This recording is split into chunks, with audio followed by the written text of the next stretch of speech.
तो एक बेसिकली हम लोग का ये प्रयास है कि जो पेशेंट ट्रांसप्लांट कराना चाहता है तो उसको पहले उसका वर्कअप हो जाए कि ट्रांसप्लांट में फिट है नहीं है, क्या जांचें हैं, क्योंकि जब तक आप पेशेंट की जांच ही नहीं करेंगे तो फिर पेशेंट ट्रांसप्लांट के जाएगा ही नहीं, और उसको नॉलेज रहे क्या ट्रांसप्लांट कराना है, उसको समझाया जाए।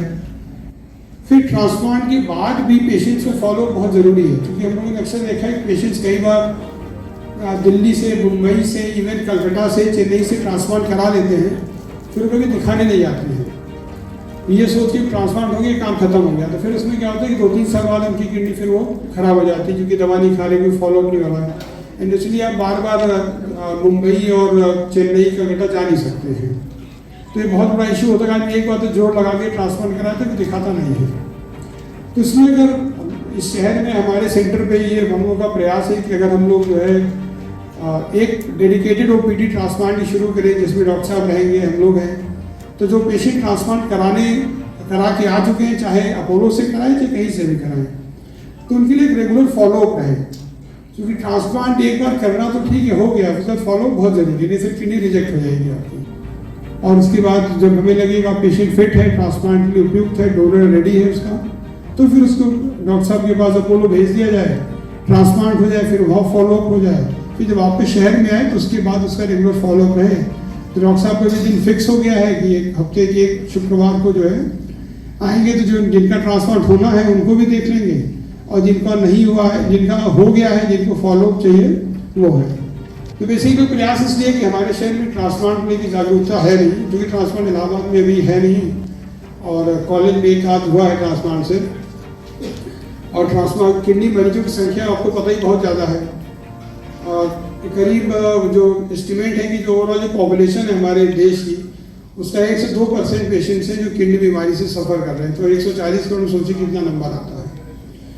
और ट्रांसप्लांट की वेटिंग लिस्ट बहुत लंबी है, और ज़्यादातर मरीजों को चूँकि ये भी नहीं पता कि ट्रांसप्लांट जाना कहाँ है, क्या करना है, तो अक्सर उन लोगों के पास कई बार डोनर होता है, सुविधाएँ होती, बट उनके पास कोई कंसल्टेशन नहीं होता है, फिर वो करा नहीं पाते ट्रांसप्लांट।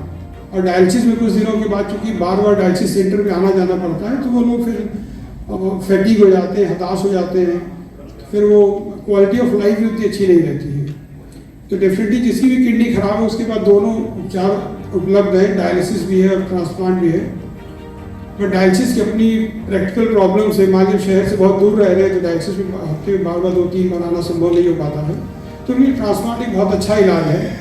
इवन जो लोग डायलिसिस करा रहे हैं वही बाद में ट्रांसप्लांट पे जा सकते हैं। डायलिसिस रिलेटेड इन्फेक्शन, हालांकि डॉक्टर साहब का सेटअप हमने देखा बहुत ही सफाई और बहुत अच्छे से यहाँ पे डायलिसिस हो रहा है, करीब 15 मशीनें हैं डॉक्टर साहब के पास। सो ट्रांसप्लांट से क्या होता है कि ट्रांसप्लांट से क्योंकि मरीज इन डायलिसिस से आगे के लिए बच जाता है, तो ऐसा देखा गया है कि 5 साल में जो मरीजों का सर्वाइवल है, जो डायलिसिस के मरीज हैं, लगभग 30 से 40% डायलिसिस किसी न किसी कॉम्प्लिकेशन की वजह से अपनी जान गंवा देते हैं।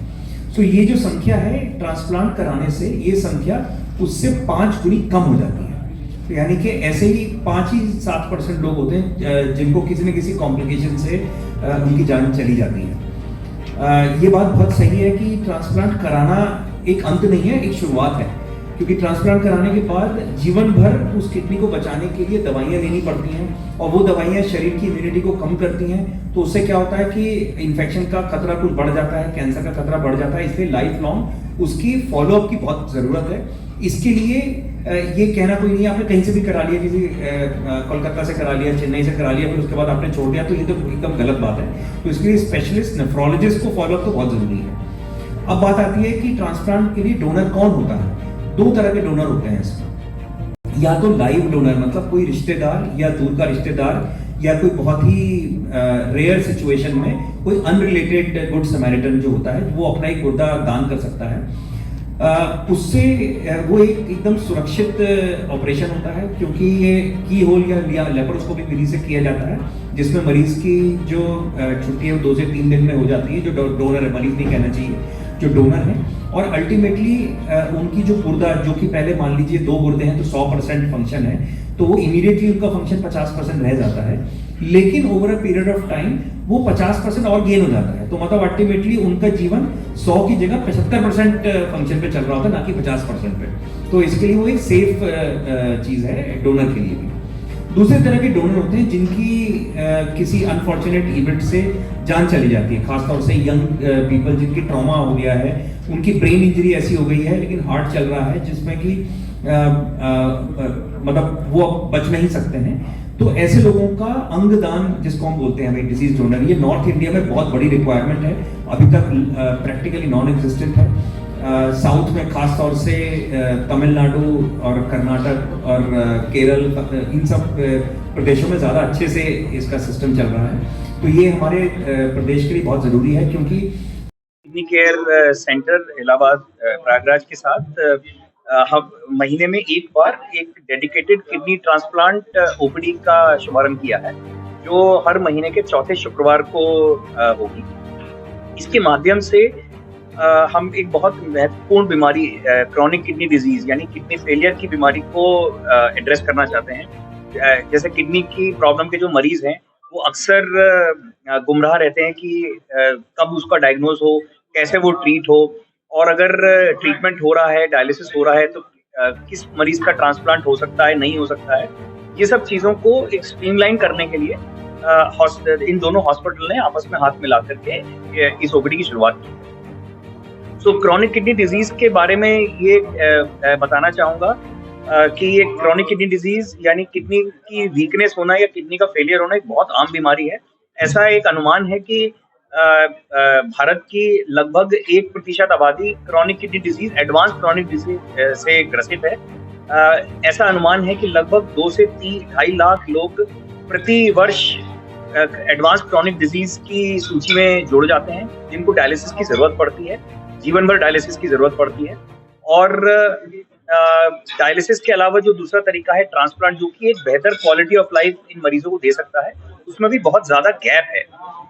उस गैप की एक अनुमानित ये है कि सिर्फ 2.5 लाख उन मरीजों के कंपैरिजन में सिर्फ 8 से 10,000 ट्रांसप्लांट ही लगभग पूरे भारतवर्ष में होते हैं। तो there is a big gap. उस गैप के कई कारण हैं। सोशल कारण हो सकते हैं कि गुर्दा कौन देगा, जैसे कि नॉर्थ इंडिया में अभी जो डिजीज डोनर मृत मरीज से गुर्दे का जो प्रावधान है वो अभी बहुत कम है। जो लाइव रिलेटेड है उसमें भी बहुत सारी भ्रांतियां हैं लोगों के मन में। तो एक तो ये गैप है। दूसरा गैप है कि बहुत कम जगह है जहाँ पे एक प्रॉपर तरीके से ट्रांसप्लांट हो रहा है। और तीसरा है कॉस्ट का इशू। लोगों को जो भ्रांति है कि भी ट्रांसप्लांट में कॉस्ट बहुत लगती है, तो ये सब चीजों के और चौथा है कि जो डोनर है, डोनर के अंदर कहीं कोई प्रॉब्लम ना हो जाए ट्रांसप्लांट से। डोनर की क्या मॉर्बिडिटी होगी, जो रेसिपिएंट है जिसको किडनी मिलने वाली है उसकी क्या मॉर्बिडिटी होगी, उसको कितनी कॉस्ट लगेगी। तो ये बहुत सारी भ्रांतियों को दूर करने के लिए और एक फैसिलिटी को एक्सटेंड करने के लिए हम दोनों इंस्टीट्यूट्स ने हाथ मिलाया है, और उसके माध्यम से ज्यादा मरीजों को हम एक सहायता और उन तक एक एडवांस्ड केयर पहुंचाना चाहते हैं।